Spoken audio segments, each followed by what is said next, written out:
నేడు సోనియా గాంధీ జన్మదిన వేడుకలు ఉమ్మడి జిల్లా వ్యాప్తంగా ఘనంగా నిర్వహించారు కాంగ్రెస్ శ్రేణులు. కరీంనగర్ తెలంగాణ చౌరస్తాలో రక్తదాన శిబిరాలు నిర్వహించారు. భారీ కేక్ కట్ చేసి సంబరాలు చేసుకోవడం జరిగింది.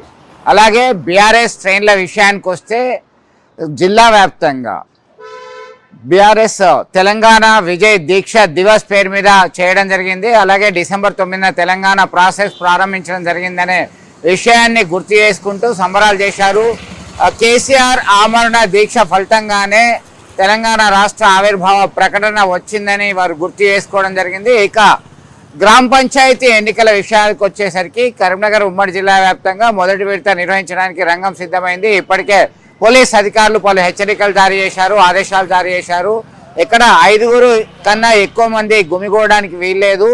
అలాగే 5 గంటల నుంచి కూడా అమల్లో ఉంది. ఆల్రెడీ వైన్ షాప్ అన్ని కూడా బంద్ అయ్యాయి. మొదటి విడత పోటీ ఉన్నందున ప్రచారానికి తెరపడిందని చెప్పుకోవచ్చు.